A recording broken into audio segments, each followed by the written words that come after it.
Assalamualaikum warahmatullahi wabarakatuh. Alhamdulillahirabbil alamin. Wassalatu wassalamu ala asrafil anbiya'i wal mursalin wa ala alihi wa ashabihi ajmain, amma ba'd. Pertama-tama marilah kita sama-sama panjatkan puji dan syukur kepada Allah Subhanahu wa taala, karena di mana begitu banyak nikmat diberikan kita sehingga tak seorang pun manusia mampu menghitungnya. Terutama nikmat kesehatan, nikmat kesempatan, nikmat umur yang panjang, sehingga kita masih dipertemukan di bulan suci Ramadan ini. Salam dan taslim kita selalu curahkan kepada Nabi besar Muhammad sallallahu alaihi wasallam, di mana Nabi yang telah mengangkat derajat manusia dari zaman kebodohan ke sama yang diridai oleh Allah Subhanahu wa taala, yang kita nikmati sampai hari ini, yang disinari oleh sinar Islam. Adapun tema kultum kita hari ini yaitu ada 3 doa malaikat Jibril yang disampaikan kepada Allah yang diaminkan oleh Muhammad sallallahu alaihi wasallam, yaitu judulnya ada 3 golongan manusia yang celaka setelah kiamat nanti. Doa yang pertama yang disampaikan oleh malaikat Jibril yaitu celakalah orang yang menyanyiakan datangnya bulan suci Ramadan. Oleh karena itu anak sekalian, kita diberi kesempatan Allah untuk bertemu bulan suci Ramadan. Jangan sia-siakan bulan suci Ramadan ini. Mari kita isi dengan amalan-amalan kebaikan. Karena Nabi Muhammad bersabda, "Man fariha biduhuri Ramadana aramallahu jasadahu alal nira."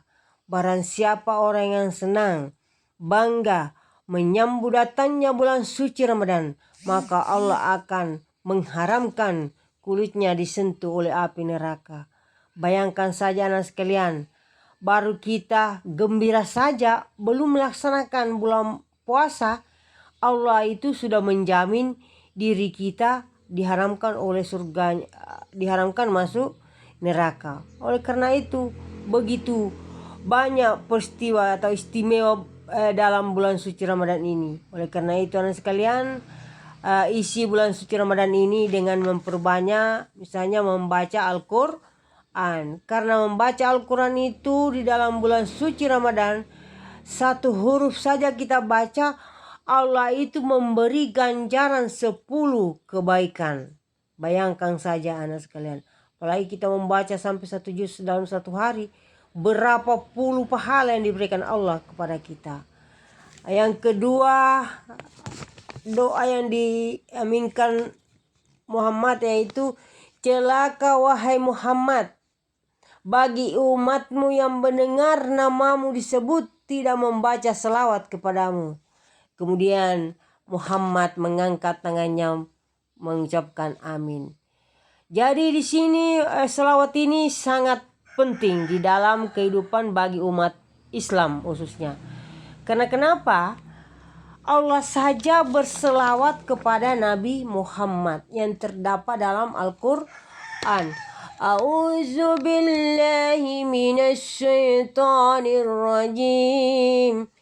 Bismillahirrahmanirrahim.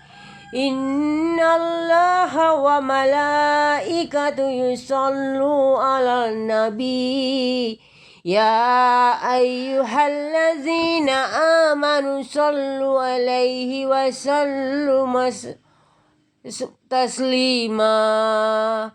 Itulah ayat yang terdapat dalam Al-Quran, bahwa Allah itu berselawat kepada Nabi Muhammad. Allah saja berselawat, kenapa kita ini sebagai umatnya malas berselawat? Karena berselawat itu adalah salah satu wujud kecintaan kita kepada Nabi besar Muhammad sallallahu alaihi wasallam. Karena kenapa? Nabi Muhammad itu begitu besar cintanya kepada umatnya, begitu besar rindunya kepada umatnya. Peristiwa pada suatu hari beliau berkumpul dengan para sahabat, baru Rasulullah berkata kepada sahabat, "Wahai sahabatku, aku rindu dengan umatku." Jadi para sahabat berkata, "Bukankah kami ini umatmu, wahai Rasulullah?" Apa kata Rasulullah, kalian adalah bukan umatku tapi adalah sahabat-sahabatku. Jadi para sahabat lagi berkata, siapakah umatmu yang kau rindukan ya Rasulullah? Umatku yang saya rindukan yaitu umatku yang tidak pernah melihat saya, tidak pernah mendengar ceramah saya, tapi dia beriman kepada saya. Maka itulah umatku yang saya rindukan. Bayangkan ke anak sekalian bahwa begitu rindunya Muhammad kepada kita semua ini. Kemudian ada lagi peristiwa pada saat beliau menyiarkan untuk beriman, yaitu pergi ke kota Taif. Tapi beliau bukan disambut dengan kegembiraan, tapi disambut dengan cacian, hinaan, bahkan dilempar dengan batu-batu besar, sehingga terkena batu oleh jidat daripada Muhammad SAW, sehingga mengeluarkan darah. Kemudian darahnya diambil surban, kemudian ditutupi dengan darahnya tersebut agar tidak terjatuh ke bumi. Jadi para sahabat bertanya, kenapa tidak kau biarkan darahmu terjatuh ke bumi ya Rasulullah? Rasulullah berkata, apabila darahku ini jatuh ke bumi, maka kota Taif ini akan tenggelam. Maka karena saking cintanya Rasulullah kepada umatnya, maka darahnya tadi dia tahan dengan surbannya sehingga tidak terjatuh ke bumi. Kemudian di saat itu juga datang malaikat penjaga gunung. Dia murka, dia berkata kepada Muhammad, dia marah karena yang disakiti adalah kekasih Allah. Jadi malaikat berkata, wahai Muhammad, perintahkan kepadaku, saya akan tenggelamkan kota Taif. Apa Rasulullah katakan kepada malaikat? Jangan malaikat, karena suatu saat mereka itu ada nanti yang beriman kepadaku. Itulah cintanya Rasulullah kepada umat manusia, terutama Islam. Kemudian ada lagi peristiwa, yaitu pada saat beliau menghadapi sakaratul maut, menghadap Allah Subhanahu wa Ta'ala. Yang dia ingat bukan ayahnya yang selama ini dia tidak pernah lihat, bukan ibunya yang dia panggil, bukan istrinya yang dia panggil, bukan anaknya Fatimah yang dia panggil, tapi siapa yang dia panggil? Yaitu ummati, ummati, ummati, umatku, umatku. Jadi anak sekalian, di saat beliau mau kembali ke Allah, dia selalu gelisah, memikirkan nasib kita ini nanti kalau dia tinggalkan.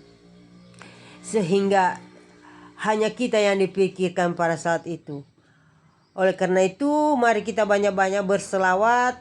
Itu salah satu kecintaan kita kepada Muhammad Sallallahu Alaihi Wasallam. Kemudian doa yang ketiga yang disampaikan malaikat Jibril kepada Allah yang diaminkan oleh Muhammad, yaitu, celaka wahai Muhammad, seorang anak diberi kesempatan hidup sama orang tuanya, tapi dia menyanyiakan orang tuanya alias menjadi anak durhaka. Oleh karena itu anak sekalian, kalian masih hidup sama orang tua, janganlah bersifat kasar sama orang tua. Berbahasalah yang santun, yang lembut, jangan kita berbahasa kasar.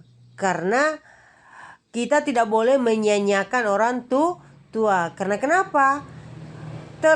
Surga itu terdapat di telapak kaki ibu.